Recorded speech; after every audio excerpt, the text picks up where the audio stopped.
Olá Brasil, já estamos no ar com o nosso programa Virando o Jogo. Eu gosto muito de ter vocês comigo neste momento, porque aqui é um programa diferente. Não estou falando isso aqui para a gente criar uma propaganda ou uma expectativa de mais audiência da sua parte, não. É porque é um programa dedicado a mudanças espetaculares de jogo. Quem não quer virar a mesa, virar a vida para melhor e dizer yes, passei por esse problema, mas agora eu já venci essa etapa e hoje eu sou uma nova pessoa, estou com novos desafios e é essa a nossa proposta. Sempre mostrar aqui que existe vida após momentos de dificuldade e às vezes até uma vida melhor, mais firme e com mais responsabilidade perante a essa dádiva que Deus nos deu, que é, viver até em meio à pandemia, não é verdade?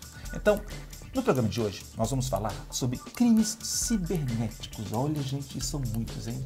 E como é que a gente pode virar essa página? Como é que a gente pode resolver isso? Enfim, e todos nós estamos sujeitos a esses crimes, porque eles chegam no nosso telefone, chegam na nossa mãe, que não sabe lidar com caixa eletrônico, não sabe lidar com a internet, com nossos idosos em casa, com as nossas crianças. O crime cibernético é uma loucura que até chega na sua empresa, podendo sequestrar dados da sua empresa. Tudo isso é assunto com o delegado Breno Andrade. Tudo bem, delegado? Tudo bom? Olá, Wesley. Prazer tê-lo com a gente. Delegado de crimes cibernéticos? É assim que a gente fala? Delegado da Delegacia Especializada de Repressão aos Crimes Cibernéticos. Repressão aos crimes cibernéticos, gostei. E é isso que nos espera agora em Virando o Jogo, que já está no ar.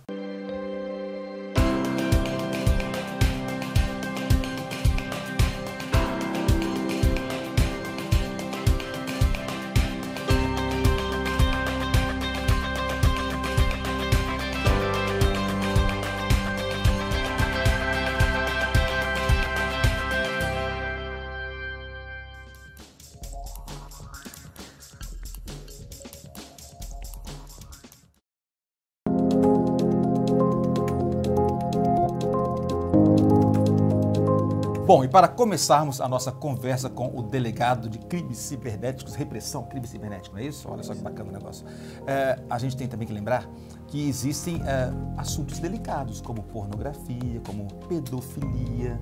Tudo isso estaremos aqui tentando cobrir o assunto de maneira responsável. E eu quero começar pelos crimes de vingança pornográficos. Olha só isso. Esse nome tem até um equivalente em inglês, né? Que é Revenge porn. Revenge porn. Nossa, mas tem nome de filme pornô, mas não, né? É vingança mesmo. Tem gente que quer se vingar de uma pessoa, né? Vocês já ouviram histórias sobre isso? E pega e vaza aquela foto íntima, ou então cria um perfil falso e coloca outras fotos que não são da pessoa. Enfim, vamos começar por esse tema. Uau! Olha, era um tema que, infelizmente, acontece muito, é uma situação que acontece muito, e era um tema que não era tratado com a devida seriedade, digamos assim, pela lei. Por quê? Antes era considerado um crime contra a honra, uma pena pequena, uma pena de um ano e meio, sendo que, às vezes, a pessoa tem a imagem divulgada na internet e a gente fala, depois que caiu na internet, a remoção do conteúdo é 100% impossível.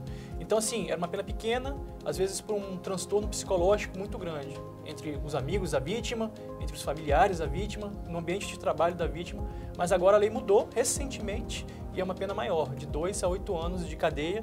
Então, assim, hoje a gente orienta as pessoas que elas devem tomar cuidado caso divulguem conteúdo íntimo, geralmente de mulheres. A mulher pode ser autora ou responder pelo crime, mas o que a gente percebe no dia a dia são homens que cometem o crime, terminam o relacionamento, gravam uma imagem durante o relacionamento e depois que terminam, perdem a cabeça e acabam divulgando para os amigos. E aí, não são homens, são covardes, né? Covardes. Poxa. Covardes porque é um estrago, o relacionamento terminou e a vida da pessoa tem que seguir.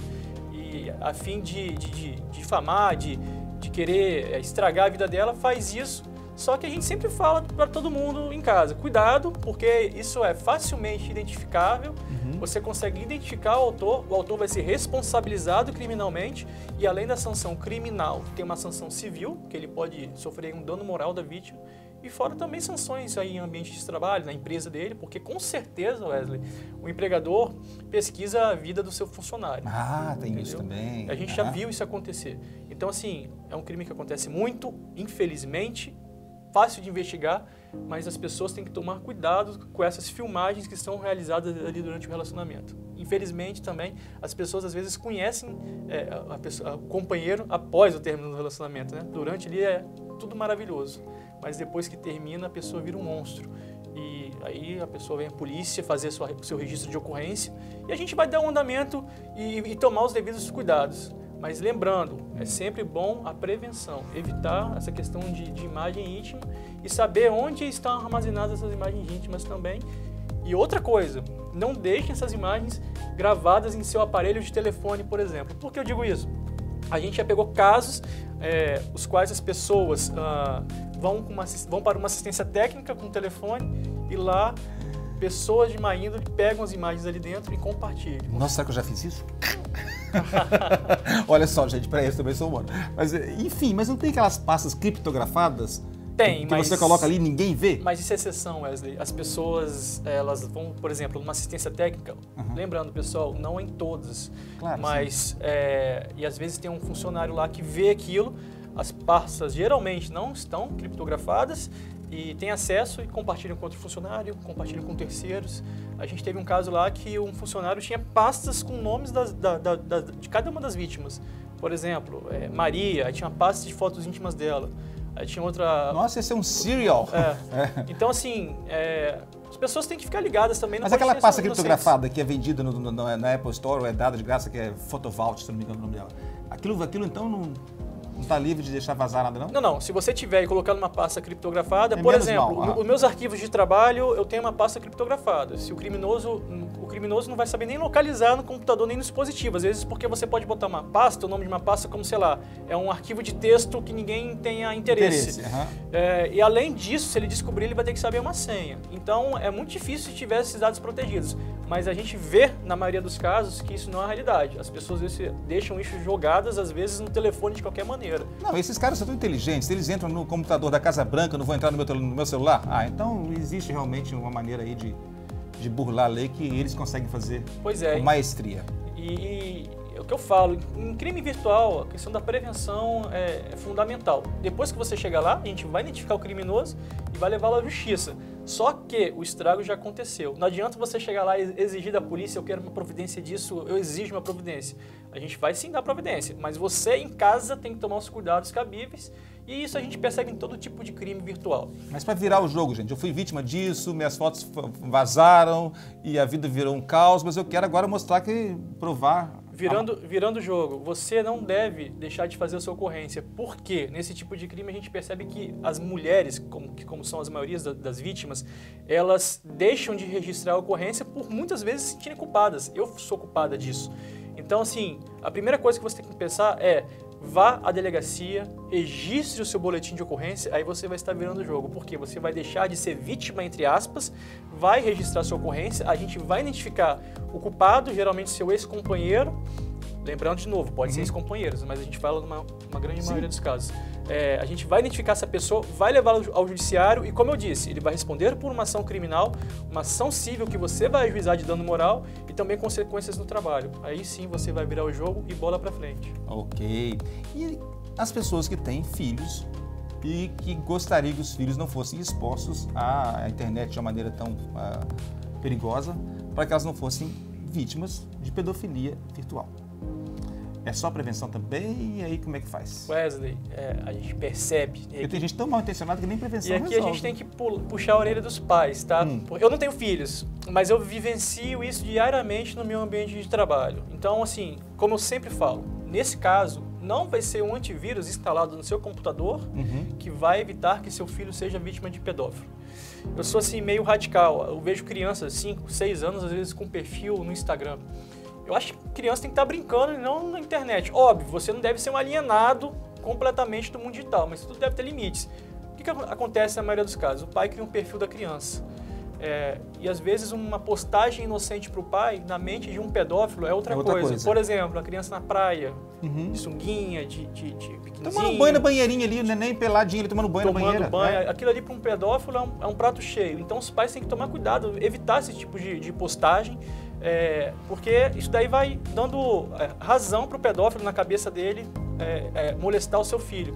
E sempre procura a delegacia caso isso aconteça também. Na verdade, eu fico com vergonha de dizer que jamais. seu filho caiu numa rede dessa. Não, jamais. A gente trabalha isso diariamente, a gente é especializado, vai dar atenção para o caso, então procura a delegacia, registre o seu boletim de ocorrência, porque lembrando, não seja egoísta. Você, se deixar de fazer ocorrência, o pedófilo, além de agir contra o seu filho, vai agir também contra o filho de outras pessoas. Mas existe sigilo nisso tudo? Porque o sigilo dos profissionais vão tomar conta desse caso? Porque eu já ouvi também pessoas falando o seguinte, daí eu vou lá na delegacia e falo que meu filho estava teclando com um pedófilo homossexual e todo mundo na escola vai saber que meu filho é homossexual. Não, o sigilo por parte da equipe de policiais vai haver. Agora, se o pedófilo vazou isso na internet, não tem como a gente, como eu sempre falo, depois que está na internet é difícil. Então, se alguém encontrar isso lá, ele vai saber o que o seu filho está fazendo. Mas dentro da investigação, não, é sigilosa, da forma mais discreta possível, porque não é interesse nosso também a questão de divulgação. Sim. A questão é resolver o problema. Eu citei a questão homossexual aqui, mas lembrando, gente, que para muitas famílias isso é um problema, ainda para outros não é, para outras famílias isso é um problema a resolver. Então foi só uma maneira de ilustrar algum problema que pode acontecer. Não estou falando aqui que é vergonha alguma ser homossexual ou não ser, tá bom? Ok, paradinho para os comerciais e voltamos já já. Não existe melhor hora que agora. Para estudar graduação ou pós-graduação à distância, estude no Grupo Educacional Faveni. Acreditamos que o conhecimento e a tecnologia não têm limites. Você estuda onde quiser e possui mais de 800 opções de cursos à sua escolha e o certificado é igual ao presencial. Tudo isso com mensalidades a partir de R$ 79,90 para cursos de pós-graduação e R$ 109,90 para cursos de graduação. Grupo Faveni, invista em seu futuro.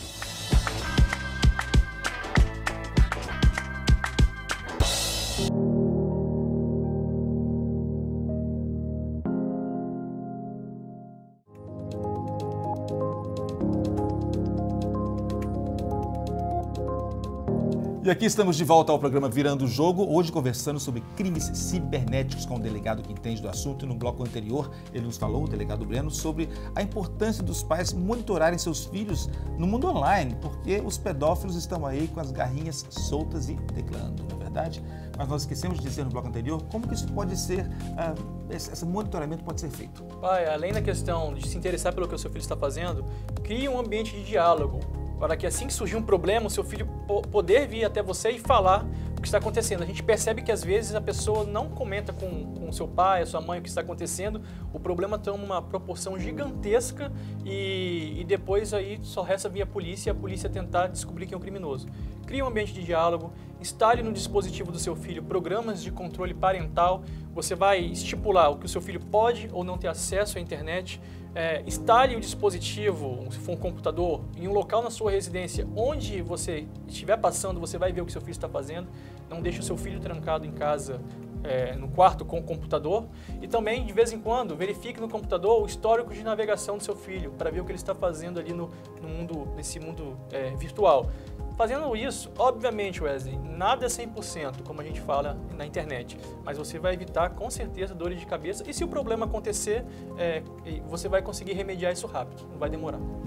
Lembrando também que esses crimes cibernéticos, eles são tão amplos e as raízes são tão profundas e diversas. Por exemplo, existe o bullying também. Tem colegas de escola que fazem bullying com os outros colegas, criando perfis falsos, colocando fotos horrorosas, não é verdade? Explana geral, era um tempo de momento, o Facebook, as pessoas criavam páginas explana geral, de escola geralmente, e postavam fotos de professores, de alunos, e aí, o fulano de tal é gordo, o fulano de tal a cara de espinha. Tá pegando a menina tal.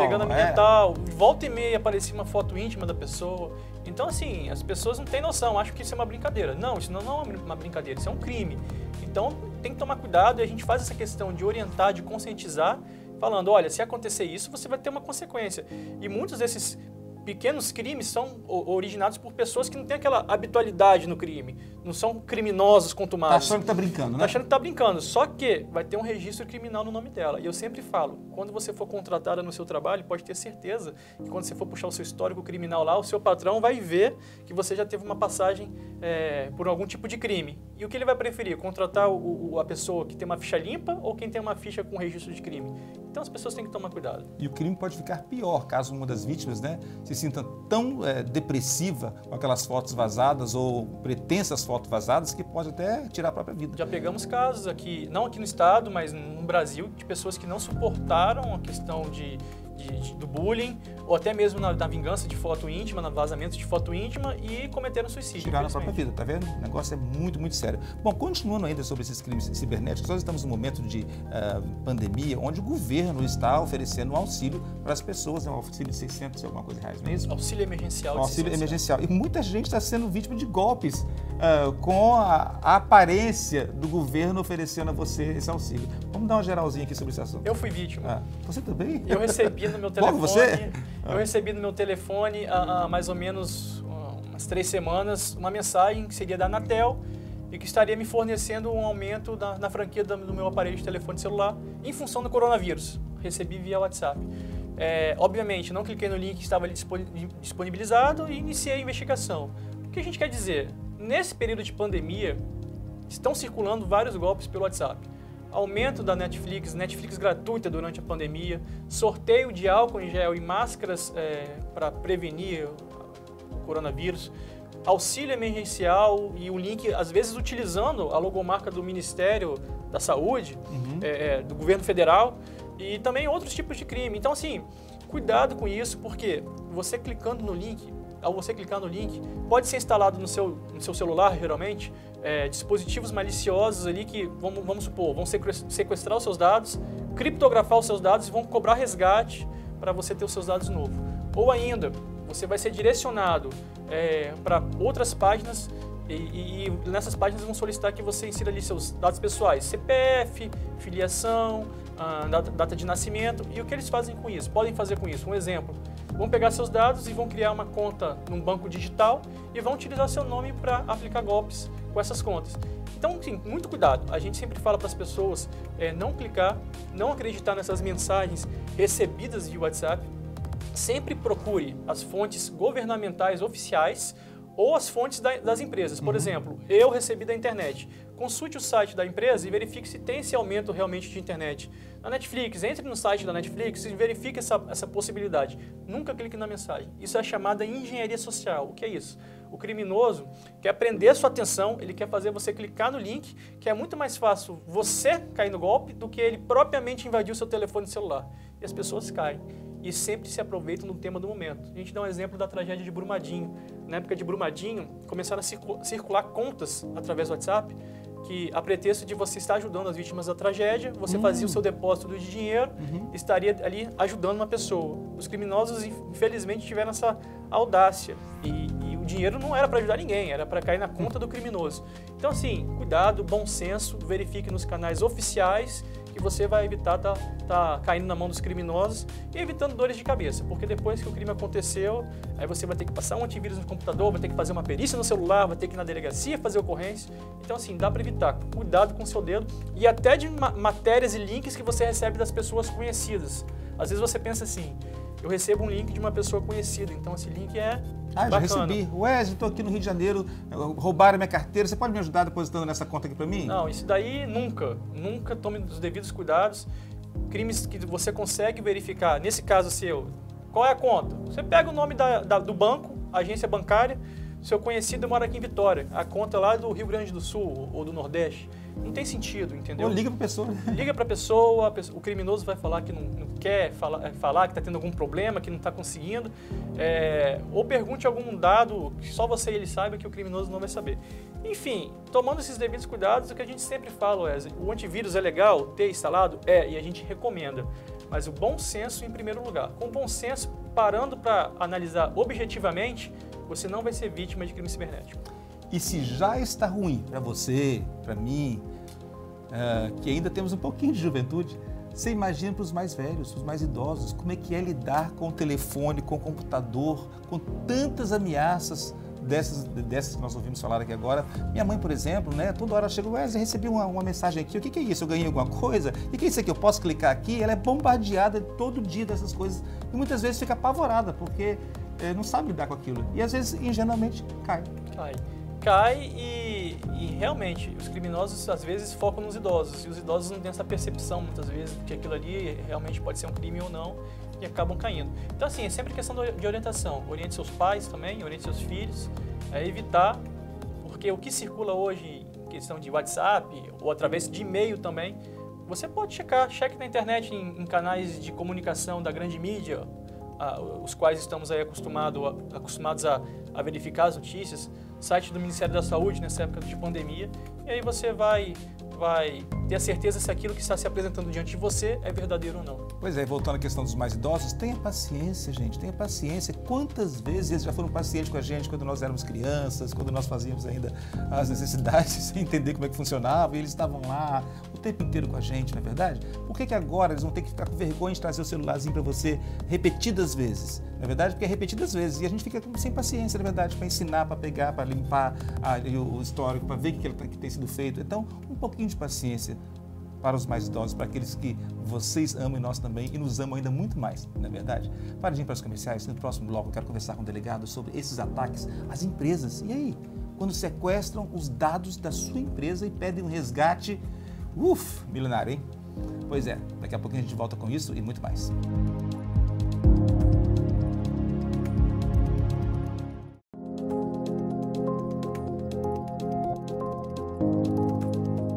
E o programa Virando o Jogo hoje está falando sobre crimes cibernéticos com o delegado Breno Andrade, que está aqui gentilmente hoje nos ajudando a entender um pouquinho como se livrar, prevenir e até tomar as atitudes necessárias quando somos as vítimas, né, os nossos amigos, os nossos queridos, de crimes cibernéticos. Bom, já falamos aqui sobre pornografia, sobre vazamento de fotos íntimas, sobre pedofilia, tudo isso, mas agora chegou o momento de falarmos sobre as empresas. Muitas empresas estão sendo chantageadas. O cara entra lá, rouba os dados da empresa, dados importantíssimos, e fala que só libera de novo aqueles dados se o cara pagar, se o patrão pagar, a empresa pagar o resgate. Olha que coisa horrorosa, é bandidagem mesmo, não é verdade? É bandidagem, e esse tipo de crimes são praticados por quadrilhas extremamente organizadas. A gente fala que não só a nível da Polícia Civil do Estado do Espírito Santo, não só a nível de Brasil, a nível mundial, é o tipo de crime mais difícil de ser investigado, porque os criminosos agem de uma maneira, de forma que eles mascarem ali a sua real identidade. E das vezes também eles solicitam pagamento em bitcoins, o qual é muito difícil de ser rastreado esse tipo de moeda. O que eu sempre oriento e vejo acontecer, Wesley, as pessoas, às vezes, as empresas, e é uma ocorrência que é uma média de 1 por semana, 4 por mês, em empresas grandes, às vezes. Uhum. O empresário, ele não quer disponibilizar de um valor para investir na prevenção. Pagar, vamos supor, 2, 3 mil reais por mês para uma pessoa, para orientar os funcionários, para fazer ali uma programação na rede da empresa, a qual possa dificultar o criminoso de invadir essa rede. Mas eu já peguei casos que uma empresa, sem funcionar um dia, perdia 40, 50 mil reais. Eu já peguei casos assim. Aí eu pergunto ao empresário, valeu a pena essa economia? Economia, eu brinco, a base da porcaria, no caso. Porque você fez economia, mas agora está sofrendo com isso. E se você, às vezes, não tiver o backup dos dados, você perde todos os dados da empresa. Olha o prejuízo. Um banco de dados, às vezes, consolidado, você vai ter um prejuízo gigantesco. Isso daí é o que é importante, a prevenção, Wesley. A pessoa tem que investir no sistema, capacitar os funcionários. A gente percebe que muitas das vezes a porta de entrada para o criminoso são funcionários que clicam em e-mails recebidos, em anexos de e-mails recebidos. Então, os funcionários devem ter uma orientação robusta nesse sentido de evitar checar o cabeçalho do e-mail, né, aquele e-mail que você recebe, se tem procedência, checar pelo telefone com a pessoa que mandou o e-mail, se ela está realmente mandando esse e-mail, e na prevenção do sistema de segurança da empresa. Porque depois que o crime aconteceu, os seus dados vão ser criptografados, o criminoso vai solicitar um resgate desses dados, mas a gente nunca orienta a pagar. Tem pessoas que pagam, mas não tem nenhuma garantia de que você vai receber os seus dados de volta. Por exemplo, uma vez um empresário pagou 10 mil reais para o criminoso, e aí ele pediu, o criminoso, paguei, agora me estabeleça aí o acesso aos meus dados novamente. Aí o criminoso falou assim, não, você pagou uma chave, tem que pagar mais 9 agora. Então assim, você fica na mão do criminoso e os seus dados podem ser restituídos, mas podem também ser restituídos de forma corrompida, ou seja, não de forma integral. Então não pague. Pagando, você está comprovando que o golpe funciona e o criminoso vai fazer o golpe com outras pessoas. Não, ele pode pegar os seus dados e vender para a concorrência também. Além de fazer você comprar ele de volta, pode revender os seus dados. Ele vai ameaçar, ele vai fazer tudo isso. Ele vai entrar no seu psicológico, digamos assim, fazendo isso mesmo. Olha, eu vou vazar os seus dados, pague, senão vai ser pior para você. E as pessoas, às vezes, por medo, pagam. A gente nunca recomenda isso. Ok. Delegado Breno, muito obrigado pela sua presença aqui no Virando o Jogo. Tenho certeza que a maneira de virar o jogo é começar fazendo BO, não é não? Começar fazendo BO Lembrando, prevenção, mas se você não se prevenir, você vai começar a virar o jogo fazendo um boletim de ocorrência. Não deixe de ir à polícia, porque você vai evitar que outras pessoas sejam vítimas de crime cibernético. A gente vai investigar e vai parar o criminoso agir, o agir do criminoso. E leve sempre a materialidade, no caso, que são os prints que você tiver, fotos que você receber, a URL, que é aquele www, dependendo do tipo de crime.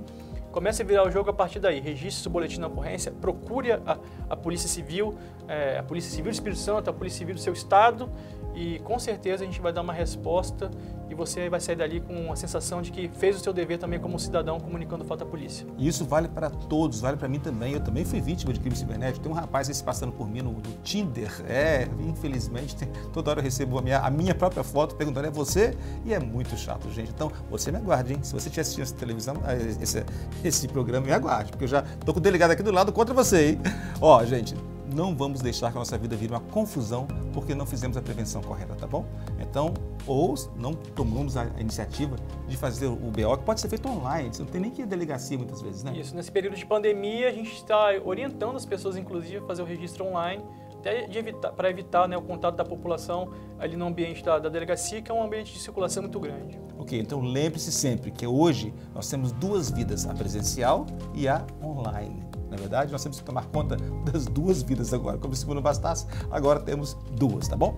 Mais uma vez, muito obrigado pela sua presença. Obrigado, tá velho. Até a próxima. Até a próxima. Gente, Virando o Jogo fica por aqui. Muito obrigado pela sua audiência. E este é um programa que visa ilustrar, né, casos reais, casos acontecidos, para que você possa entender que tudo tem uma maneira de ser resolvida. E muitas vezes com pequenas ações que podem impedir grandes desastres. Olha, uma boa, se eu posso dizer assim, quarentena para vocês todos, e que a gente possa começar uma nova vida a partir disso, que vai ter um dia, né, o day after, de uma maneira diferente, de uma maneira mais arejada e com mais responsabilidade com o mundo que habitamos, tá bom? Beijão e até a próxima.